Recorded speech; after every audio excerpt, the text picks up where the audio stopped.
voici la troisième et dernière méthode pour résoudre des systèmes de deux équations à deux inconnues, la méthode de combinaison ou la méthode de Gauss. Voici deux noms pour une seule méthode. Alors, je vais vous expliquer pourquoi on n'utilise pas les deux précédentes. Alors, pourquoi n'utilise-t-on pas la comparaison? C'est vrai qu'ici, on voit que les deux membres de droite sont égaux, à 0 d'ailleurs.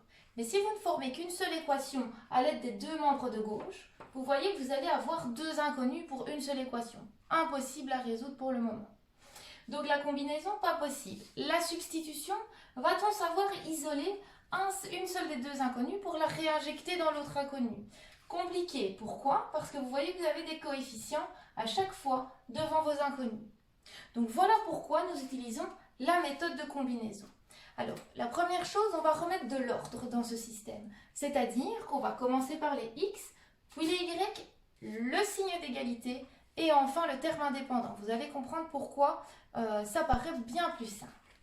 Alors, on y va. Si on veut remettre dans de l'ordre le signe d'équivalence, l'accolade toujours, on commence par les x, donc on va avoir moins 4x, les y plus 3y, je ne fais que remettre de l'ordre.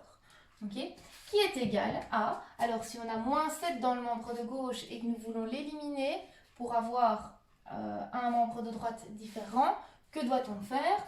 On va ajouter 7 dans le membre de gauche et dans le membre de droite, moins 7 plus 7, nous n'avons plus de terme indépendant dans le membre de gauche, 0 plus 7, 7. On va faire la même chose pour la deuxième équation, les x en premier, nous avons 3x plus 5y, qui est égal, alors moins 2 dans le membre de gauche que l'on veut éliminer, donc on va ajouter 2 dans le membre de gauche, moins 2 plus 2, nous n'avons plus de terme indépendant dans le membre de gauche, 0 plus 2, on obtient 2. Vous avez ainsi de l'ordre dans votre système, c'est bien plus clair. Alors la méthode de combinaison, on peut l'associer à quoi? À un calcul écrit. Alors comment va-t-on faire pour le calcul écrit? Eh bien, on va essayer d'éliminer une des deux inconnues. Alors, comment fait-on pour éliminer une des deux inconnues? Si par exemple, je veux éliminer ici les x. Pour travailler avec un calcul écrit, j'ai besoin d'avoir le même coefficient. Alors, pour avoir le même coefficient et pour pouvoir éliminer les x, que vais-je faire?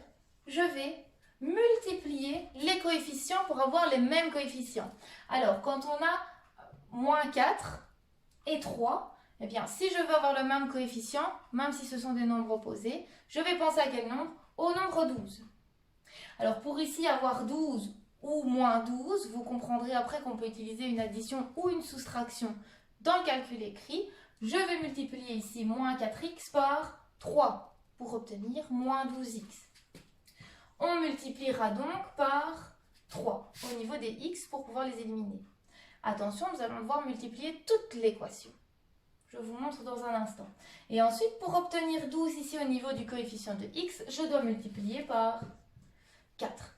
On y va, on va multiplier donc chaque coefficient de vos deux équations. Alors, moins 4x fois 3, on obtient moins 12x. Plus 3y fois 3, plus 9y, je dois bien multiplier toute l'équation, qui est égale, alors 7 fois 3, 21. Et on fait la même chose pour la deuxième équation avec le coefficient qu'il faut. Donc, 3x fois 4, 12x, plus 5y fois 4, plus 20y, qui est égal à 2 fois 4, 8. Et en fait, ici, vous allez faire votre calcul écrit en faisant une addition afin d'éliminer les termes en x. Pourquoi? Parce que moins 12x plus 12x, nous n'avons plus de x. Ça donne 0x, donc on n'a plus rien. Et on y va, on additionne le reste du coup. Donc, plus 9y plus 20y, nous obtenons 29y, qui est égal à 21 plus 8, 29. On est presque au bout pour trouver la valeur de y. Que va-t-on faire? On va diviser par 29 le membre de gauche et le membre de droite afin d'éliminer ici le fois 29. Donc 29y divisé par 29, il nous reste 1y, donc y, et 29 divisé par 29, il nous reste 1. On vient donc ainsi de trouver la valeur de y. Alors, pour être sûr de ne pas faire de bêtises, on va faire la même chose en essayant d'éliminer les valeurs de y. Alors ici, je vais utiliser le bic vert simplement pour changer de couleur, que vous ne vous perdiez pas. Donc, si je veux éliminer ici les y, je vais devoir avoir le même coefficient. On va faire exactement le même calcul, enfin le même procédé. Donc, on y va. Quand on voit 3 et 5, on pense à quoi? On pense à 15. D'accord? 3 pour obtenir 15, on va multiplier toute l'équation par 5. Et ensuite ici, de 5y pour obtenir 15y, que va-t-on faire? On va multiplier par 3. Donc, on va faire exactement le même procédé, sauf qu'ici, on va éliminer les y pour trouver la valeur de x. Alors, on y va. Donc, on multiplie donc par les verts. Moins 4x fois 5, on a moins 20x. Plus 3y fois 5 plus 15y, qui est égal à 7 fois 5, 35. Ensuite, 3x fois 3, 9x, plus 5y fois 3 plus 15y, qui est égal à 2 fois 3, 6. Alors, vous voyez par contre ici, pour éliminer vos y, vous allez devoir utiliser une soustraction et plus une addition comme ici. Donc, on va devoir soustraire la première ligne moins la deuxième. On y va. Quand on a moins 20x, moins 9x, on a bien moins 29x. Alors, au niveau des y, quand on a plus 15y, moins 15y, on en a plus, c'était le but d'éliminer des deux inconnus, qui est égal, attention, 35 moins 6, et 35 moins 6, ça donne 29. On est presque au bout de nouveau. Pour éliminer le moins 29 qui multiplie x, on va diviser par moins 29, le membre de gauche et le membre de droite.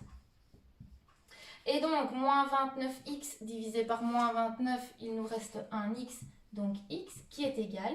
Alors, 29 divisé par moins 29, il nous reste moins 1. Vous venez ainsi de trouver la valeur de x et de y, qui sont les coordonnées du point d'intersection de vos deux droites, dont voici les équations. On n'oublie pas à la fin la solution, grand S égale, les accolades, et alors les parenthèses, puisque nous avons les coordonnées du point x, moins 1, y, 1. Voilà donc les trois méthodes de résolution de systèmes de deux équations à deux inconnues. Vous allez avoir les informations pour la suite et pour les exercices à réaliser. N'hésitez pas à revenir voir ces vidéos-là qui, je pense, pourront vous aider.